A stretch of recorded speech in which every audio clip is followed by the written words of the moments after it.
against anyway? What do you got?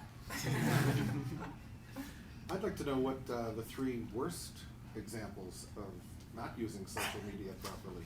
I would pick any single financial institution on the planet. Yeah. Typically, brands that traffic and strategic information are not going to be good candidates. So when you're dealing with like maybe a No, not necessarily candidate. Who in did apparel? the worst job? in apparel or just overall? Overall in social media, There's who so has many. done the worst debacle in your... You know what people do all the time is people start MySpace pages and they put like lots of pretty pictures everywhere and then they never update them. They have no friends and it's just this like empty page that sits there and makes you look like a lot less cool than you would have been if you had never had the page to begin with. I think that's an example of Okay, what not to great, do. thank you. Worst? I think the Belkin story from a couple months ago. That's pretty. Yeah, why don't you? Talk Yeah, about I that? That's mean, pretty bad. Belkin had one of their employees come out, a disgruntled employee, and basically open up that they had been paying people to do reviews. They had been doing reviews on Amazon under several names, listed the exact reviews, the way they were interacting with blogs as well.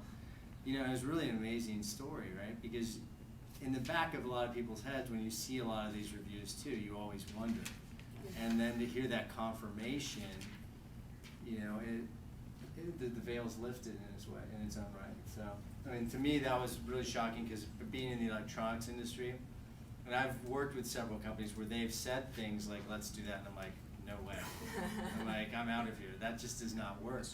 I'm like, you know what? Bring on the bad press or bring on the bad reviews, that's part of it. Yeah. I'm like, you know what? You put the product out there and you try to make it as best you can.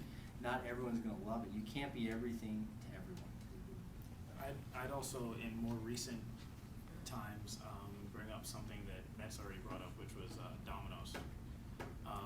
Domino's, the way that they handled their most recent debacle was actually pretty atrocious to me. They ended up not only firing the employees that did that, which totally understandable, but arresting them as well for some reason that honestly I just couldn't comprehend or understand.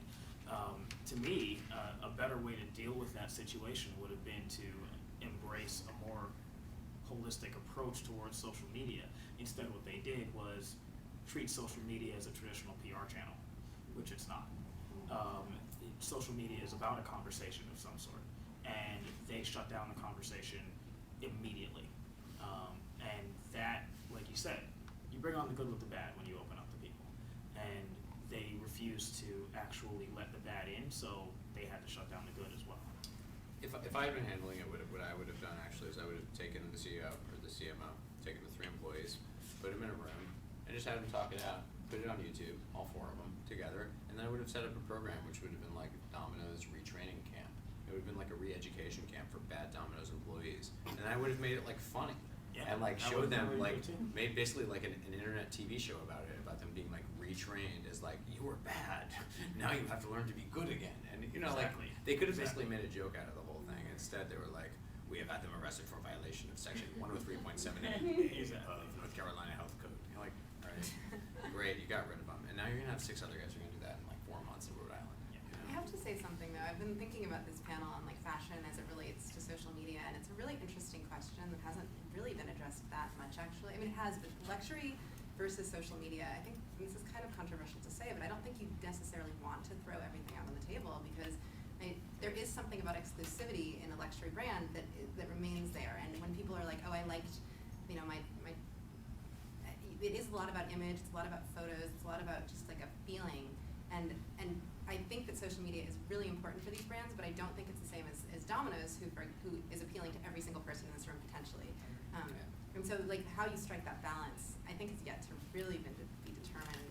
One thing, just kind of like to piggyback off of what you said actually, one thing that I would love to see luxury brands start to do a little bit more is get more involved in product placement within social media. So the entertainment industry, for instance, is doing some actually decently incredible things inside of social media. There was a music video that came out a while ago, maybe about a year ago, where a hip-hop artist was actually teaching people how to do his dance. And then on that video, which he released on YouTube, everybody on YouTube started to put up their own videos of them trying to do the dance. And there's something like 100,000 videos out there on YouTube now of just random people doing his dance. And it was incredible. Now imagine if you coupled that with a luxury brand, like a luxury apparel brand, some jeans, or just a Nike T-shirt, some Nike shoes, or something like that. Something really under the radar, surreptitious, but it was still there. And I think the brands in general are afraid of letting go of control. So they don't want to put it out there with a hip hop artist who's going to teach people how to dance, because then 100,000 other people may end up putting on their brand and doing something stupid in a video. I get that. But still, it would be 100,000 other people doing something stupid in a video with your brand. To take it one step further, even the notion of how to make our product, or how to, if you can't afford our product, here's how you would do it at home. Yeah. Like, let's say it's some, really crazy, jean brand that, has ripped up jeans or something. Like, okay, if you can't afford our $400 jeans, here's how to take a pair of Levi's and make an imitation version. Yep. Like, you bet people would be watching that and be like, all right, so I cut it here? Okay. Exactly. I don't know, Sure, I'm do not it. in total agreement that Versace should do that necessarily. I'm kind of I don't necessarily agree with that point. Although I do think that someone should do it, and there's definitely a market for some apparel brand to do that. I don't know if it should be the high end, but I don't know if anyone here is coming from that perspective or not. So another thing that American Apparel doing is really interesting is there's this site called Chictopia. Are you guys familiar with it at all? It's a website that you can go onto, and you upload, you just put in all your statistics. You're like, I have brown hair, I'm 5'10", I weigh this much, my shoe size is this, my waist is long, my legs are short, and it matches you with people around the internet who look the same as you, and then tells you and then everyone uploads pictures of themselves in certain outfits, and it tells you like, hey, this looks good on this person, and that looks good on that person.